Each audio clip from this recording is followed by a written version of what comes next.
seja muito bem-vindo ao programa Viva Saúde de hoje, que está apenas começando. Que bom estarmos juntos mais uma vez para conversar sobre a nossa saúde, para conversar sobre a saúde da sua família, sobre aqueles problemas, tirar dúvidas que temos com frequência. Hoje, o nosso assunto é de extrema importância. Certamente você já ouviu falar sobre esse problema. Nós vamos falar sobre o AVC. Certamente você conhece alguém que já passou por um episódio, alguém que já sofreu, ou sequer você já ouviu falar. Mas, claro, talvez não entenda muito bem o porquê acontece, até o que é. E é por isso que nós vamos conversar hoje com o Dr. Alex Meira, que está conosco. Ele é neurologista, também professor de neurologia da Universidade Federal da Paraíba, vai nos ajudar a esclarecer um pouquinho, inclusive falar um pouco da relação com o Covid, porque tem alguns casos de Covid que se atrelam também ao AVC. A gente vai tentar descobrir com o Dr. Alex. Dr. Alex, muito obrigada pela sua participação. Seja bem-vindo ao programa Viva Saúde. Eu gostaria de agradecer o convite e estamos aqui para tirar essas dúvidas sobre o assunto. Então, vamos começar sendo bem redundantes, vamos começar do início. O que seria o acidente vascular cerebral? Explica para a gente, que a gente tanto ouve falar, mas não conhecemos a fundo. Certo. O acidente vascular cerebral ou acidente vascular encefálico, AVE ou AVC, né? Ele ocorre devido a um problema neurovascular, né? Então, quando falta oxigênio ao cérebro, quando um vaso entope, e aí a gente tem o AVC isquêmico, ou quando algum vaso rompe, e aí nós temos o AVC hemorrágico, em que ocorre um sangramento. Ele pode ser na região da retina, do cérebro ou da medula. Todo mundo geralmente lembra do cérebro, mas esquece as outras duas localizações que também pertencem ao sistema nervoso central. A clínica desse AVC é um déficit neurológico súbito. Então, o paciente ele está bem, está se alimentando, está assistindo TV, está conversando, e, de repente, acontece uma paralisia, ou então uma tontura súbita e duradoura, ou então ele começa a enxergar duplo, ele sente uma dificuldade para falar. Pode ocorrer de ser um rebaixamento de nível de consciência súbito, uma cefaleia muito intensa. Então, tem diversas apresentações, não é só relacionado à motricidade. Algumas vezes também, apesar de não haver alteração na motricidade, o paciente para de sentir metade do corpo. Então, essas sensações mais dimidiadas, a gente fala, né, quando ocorrem só uma metade do corpo, elas são muito significativas para a gente lembrar na hipótese do AVC. Principalmente quando ocorre de uma forma súbita, ou seja, estava bem e, de repente, muda o quadro clínico do paciente. Geralmente, o AVC ele está relacionado com fatores de risco. Então, a gente vai pensar mais, mas não exclusivamente, em pessoas idosas que têm diabetes, pressão alta, problemas com colesterol, mas isso pode ocorrer em um paciente jovem, sem nenhuma outra comorbidade reconhecida. Então, pode ser que, às vezes, por exemplo, acontece de um paciente de 35 anos, tem um AVC e a gente interna e descobre uma doença grave que ele tinha e não sabia. Um lúpus, uma outra doença inflamatória, alguma doença infecciosa que lesa tipicamente vasos. E aí a gente dá o diagnóstico dessas doenças pela complicação que ele apresentou em decorrência, como o AVC, por exemplo. Então, esses sintomas, esses sinais que o paciente, na verdade, ele vai apresentar, são em decorrência, então, de uma área cerebral que teria ficado sem irrigação sanguínea durante um momento. Seria mais ou menos isso? Ou pelo sangramento que ocorreu naquela região, né? Tanto a falta como o sangramento, eles levam a um quadro clínico súbito, né? Então, a gente não tem como diferenciar pela clínica se houve um sangramento ou se houve uma isquemia, que é quando falta a irrigação, né? Nós, neurologistas, até temos um pouco mais de sensibilidade e, às vezes, a gente desconfia mais de hemorrágico, desconfia mais de isquêmico, mas o diagnóstico preciso só vai ser dado com o exame de neuroimagem. E aí é importante que a população saiba que a neuroimagem no isquêmico, quanto mais cedo você chega, ela está normal.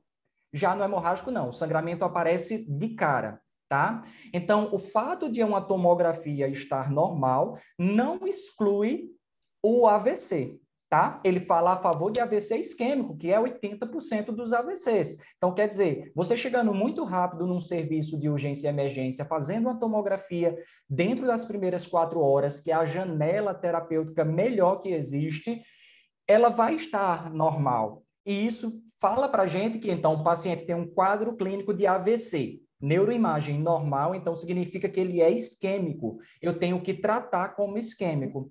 Se eu vejo um sangramento lá, eu trato como hemorrágico. Doutor, e essa diferenciação aí no início, ela vai causar impacto para o paciente em sua recuperação de possíveis sequelas? Vai alterar o tratamento, vai alterar onde a gente vai colocar esse paciente, se é numa unidade de AVC ou numa UTI, vai alterar o prognóstico do paciente e vai alterar as sequelas. O isquêmico, tanto o isquêmico quanto o hemorrágico, eles deixam sequelas. Na fase aguda, o hemorrágico ele é muito mais grave, porque o paciente está com sangramento, com a pressão aumentada dentro da cabeça e aquele sangramento aumentando. Então, a gente tem que cair a pressão do paciente para níveis normais. Já no isquêmico, não. No isquêmico, primeiro, que dentro daquelas 4 horas, a gente tem uma possibilidade de reverter o coágulo. Então, a gente tem como destruir aquele coágulo através de um medicamento, e isso é com o objetivo de melhorar completamente, deixar o paciente sem sequelas, né? A gente vai fazer um tratamento um pouco mais permissivo da pressão arterial. Isso quer dizer o quê? A pressão, ela geralmente vai estar alta no AVC isquêmico também, não tão alta quanto no hemorrágico, mas a gente não vai baixar tanto no isquêmico, a gente vai baixar só um pouco, que é o suficiente para melhorar o prognóstico do paciente, mas sem piorar. Porque se a gente normalizar, a gente vai aumentar a área de isquemia. Porque existe uma área isquêmica que já morreu central, mas existe uma área ao redor, chamada de penumbra, que está sofrendo, mas que é dependente de uma pressão um pouco mais alta. Então, a gente precisa baixar, mas não tanto no isquêmico. Já o hemorrágico, não, normalizar, tá? As sequelas vão ser semelhantes nos dois, mas assim, o hemorrágico, se ele for um hemorrágico menor, ele tem muito mais chance de reversão das sequelas do que o isquêmico. Então, eu costumo dizer assim, a grosso modo para os pacientes, que na fase aguda o hemorrágico é pior, inclusive ele mata mais. Já como sequelas, se um paciente chega para mim 1 ano depois, se ele teve um hemorrágico, ele vai estar com menos sequelas, porque o sangue ele é reabsorvido e é como se fosse assim, as células elas estão aqui. Quando sangra, elas se espalham, poucas rompendo. Já quando ocorre isquemia, o que está afetado aqui morre. Então, eu perco de fato, né? Já no hemorrágico, não. Eu afasto as fibras que depois tem uma tendência a voltar. Então, dá uma sensação de que perde um pouco menos a longo prazo, perde um pouco menos as sequelas, né? Então, a longo prazo, o hemorrágico é como se fosse melhor, só que na fase aguda eles morrem muito mais. Doutor, o quadro clínico do paciente, no momento em que ocorre, ele já vai ser muito claro ou pode ser suave também dentro de casa? Eu falo mais assim em relação ao socorro doméstico, para as pessoas ao redor perceberem que aquela pessoa está passando por um quadro que requer um socorro mais rápido. Sempre dá para identificar que aquele quadro é mais grave ou não? Ou ele pode estar tendo um AVC e não está manifestando muitos sintomas, muitos sinais e pode ficar mais tempo em casa achando que vai melhorar, que vai ficar bem.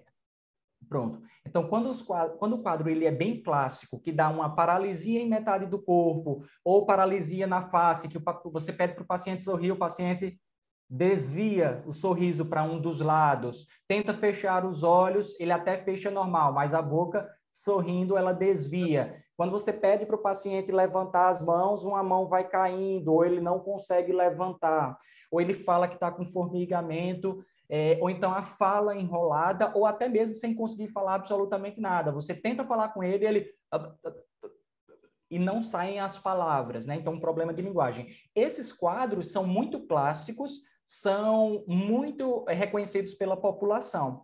Mas, às vezes, um quadro de tontura súbita e duradoura, aquela tontura que dura mais de 24 horas, e quando eu falo de tontura, eu estou falando do mundo girando mesmo. O paciente está vendo o mundo girando, não consegue ficar em pé sozinho. Então, esse quadro pode ser, sim, um quadro de AVC. Muita gente pensa, é uma labirintite. Labirintite é o diagnóstico mais errado que eu digo que existe na medicina, né? De 100% das pessoas que me falam que tem labirintite, uma teve um quadro de labirintite de verdade. A maioria das pessoas, no quadro duradouro, a gente vai avaliar. O paciente, ele tem fatores de risco? É um paciente idoso, diabético, hipertenso, com vasculopata. Nesse caso, a gente tem que suspeitar que aquela vertigem, aquela tontura é um AVC. Agora, se é um paciente jovem, de 20 e poucos anos, que teve um resfriado na semana anterior, aí a gente pensa mais no verdadeiro quadro de labirintite. Se ela não é duradoura, a gente nem pensa em AVC, na verdade. Se é só com o movimento da cabeça, se é quando se levanta, aí a gente já não pensa mais em AVC, porque o quadro do AVC, a tontura no quadro de AVC, ela é mantida. Independente de como eu esteja, independente do movimento que eu faço, independente de eu me levantar, ela está ali, acontecendo o tempo todo. Então, tem quadros que os pacientes não costumam referir. Por exemplo, recentemente eu tive um tio que ele teve um quadro de dificuldade de marcha, e quando minha prima falou que após o almoço ele se levantou e não conseguia andar, eu disse, traga para João Pessoa, porque ele está tendo provavelmente um AVC. E era, de fato, um AVC isquêmico, certo? Então, muita gente não reconhece isso. O médico do interior disse que era uma virose. O neurologista disse que era um princípio de AVC, o que não dá para se falar hoje em dia mais. A gente não fala em princípio de AVC. AVC é AVC e acabou. A gente tem que tratar tão bem quanto para melhorar o prognóstico. Porque o tratamento adequado, a gente internando o paciente, fazendo o controle adequado da pressão, que é de isquêmico, é diferente para hemorrágico, controles dos outros sinais vitais, fazendo reabilitação precoce, a alimentação tão logo seja possível pela via mais correta, idealmente com avaliação de um fonoaudiólogo, e por aí vai, a gente vai dar um melhor prognóstico para esse paciente. O nosso objetivo, quando a gente trata um paciente com AVC na fase aguda, é que em 3 meses ele esteja o mais funcional possível. Eu não vou dar o tratamento pensando, amanhã de manhã, quando eu vier avaliar, ele vai estar ótimo. Não, isso não é o principal. O principal é em 3 meses, que é quando a gente devolve esse paciente para a sociedade. Então, a gente quer a menor sequela possível, a gente quer o paciente o mais funcional possível, se possível, voltar a trabalhar, voltar a fazer tudo o que ele fazia antes. Pois é, mas se a gente pensar, né, assim, também nessa janela de 3 meses, não é muito tempo, é um tempo bem importante para essa reabilitação, sim. É um tempo razoável, né? Doutor Exatamente. Alex, e quais seriam, então, as sequelas mais comuns, né, desse Tá. tipo de quadro? As sequelas são exatamente o quadro que o paciente já teve, né? Então, se o paciente teve uma paralisia facial, uma paralisia de todo o hemicorpo, se ele teve uma dificuldade na linguagem, na fala ou na linguagem, né? Uma visão dupla, um déficit no campo visual, então, se ele para de enxergar metade de um campo visual, tudo isso, se a gente fizer o melhor tratamento possível, a gente tem chances de reduzir as sequelas, mas pode ficar. E a gente não tem como prever o quanto de sequelas vai ficar. Obviamente que quanto mais idoso, mais fatores de risco aquele paciente tinha antes e menos tratados eram anteriormente, que tem aqueles pacientes que não tratavam adequadamente, quanto menos a gente tiver a oportunidade de tratar da forma adequada, com a internação correta, com os sinais vitais adequadamente, etc., oferecendo as melhores possibilidades para o paciente, maiores são as chances do paciente ficar com sequelas. Doutor Alex, existem fatores de risco que falam mais a favor de casos de AVC, por exemplo, obesidade, problemas cardíacos?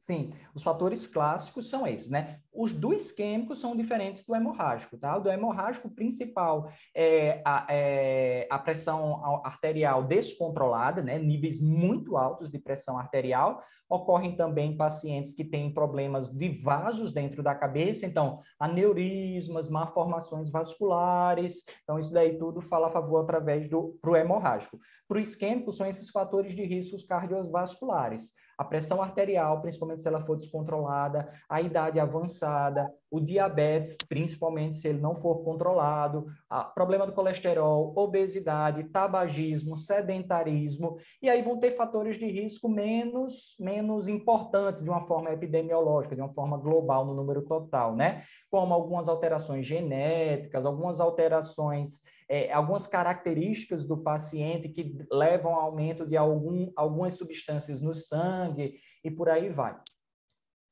A gente vai a um rápido intervalo, não sai daí não, que daqui a pouquinho nós voltamos. Vamos continuar conversando com o Dr. Alex, vamos falar um pouquinho também sobre essa relação de Covid com AVC, porque existem alguns casos que estão aí atrelados, a gente vai tentar compreender com o Dr. Alex. Então não sai daí, que daqui a pouquinho a gente volta para conversar contigo.